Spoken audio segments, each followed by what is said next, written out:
안녕하세요, 염창환입니다. 오늘의 주제는 항암 치료 시 숨이 찰 때 꼭 해야 할 3가지입니다. 항암 치료를 하다 보면요, 숨이 차는 경우가 가끔씩 있습니다. 그냥 넘어가도 되는 문제가 있는가 하면 넘어가면 안 되는 문제가 있습니다.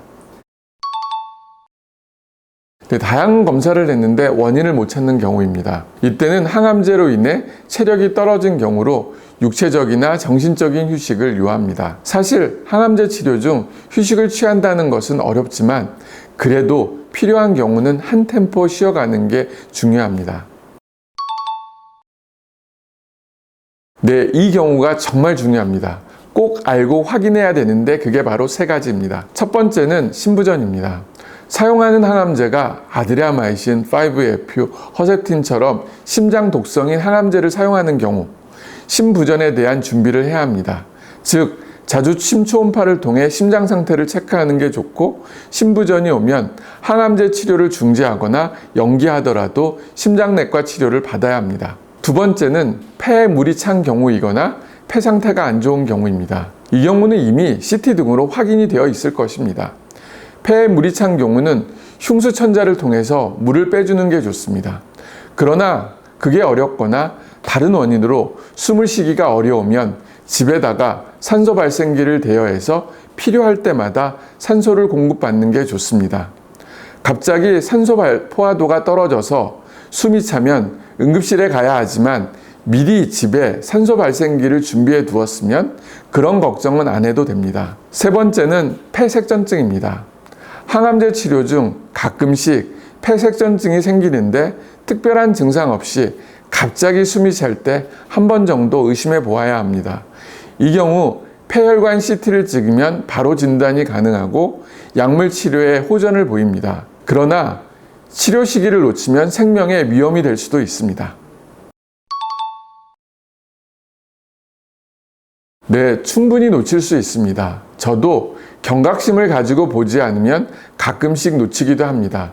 하물며 진료 시간이 너무 짧은 대학병원 교수 같은 경우는 더더욱 그럴 수가 있습니다. 누구를 탓할 수 없고 우리나라 의료 현실 때문에 그렇습니다. 그래서 반드시 2차 병원 의사를 옆에 두고 자주 상담을 하는 것이 중요합니다. 며칠 전에 내원한 환자분이 계십니다. 보호자와 함께 영양제 주사를 맞으러 내원했습니다. 그런데 환자분이 너무 숨이 차 보여서 제가 물어봤습니다. 숨이 차지 않으세요? 그랬더니 환자분이 네, 너무 많이 찹니다.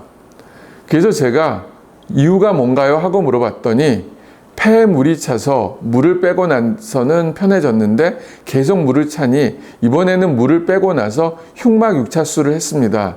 그때부터 숨이 더 차고 음식을 전혀 못 먹고 살이 빠지고 너무나 안 좋아졌습니다. 하고 얘기했습니다. 그래서 제가 담당 교수님에게 얘기했냐고 물어봤더니 네, 했습니다. 그런데 교수님께서 크게 생각을 안 하시더라고요. 그리고 조만간 좋아질 거니까 이제 기다려보라는 말만 했습니다. 그런데 안 좋아지고 점점 나빠지는 겁니다.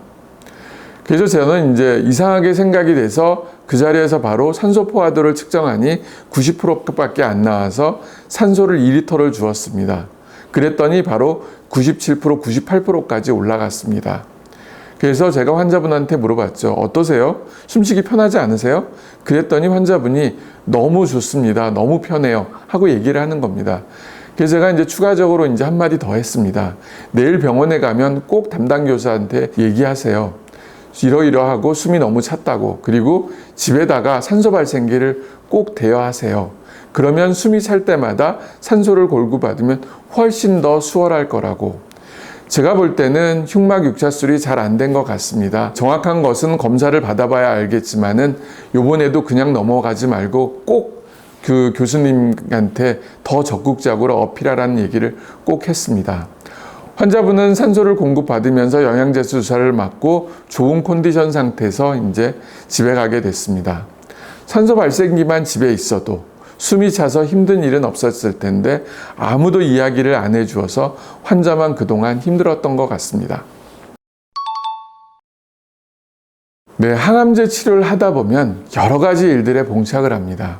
물론 예견된 일이면 쉽게 해결할 수 있지만 예견된 일이 아니면 정말 고생을 많이 하게 됩니다.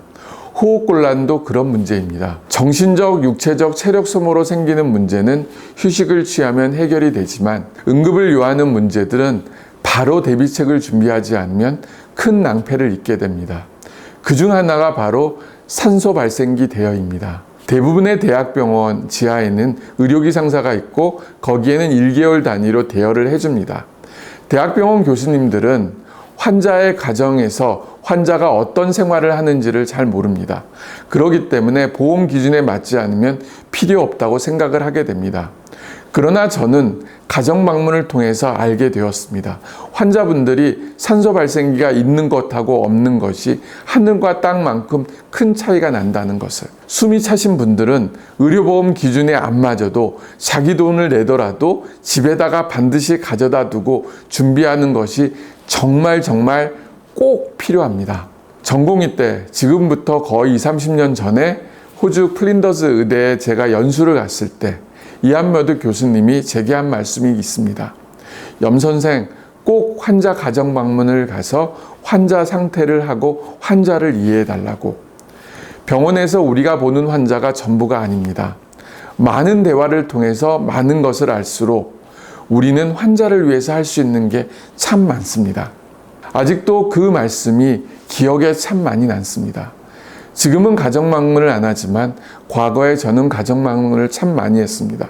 그리고 그 기억을 통해서 환자의 상태를 유추해 볼 수 있고 그것을 통해서 나름대로 대안을 제시해 줄 수 있습니다. 끝으로 환자분들에게 혼자 절대 고민하지 마세요.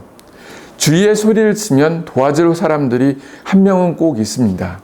물론 제가 모든 것을 다 해결해 줄 수는 없지만 제가 해결책을 제시해 줄 수는 있을 것입니다.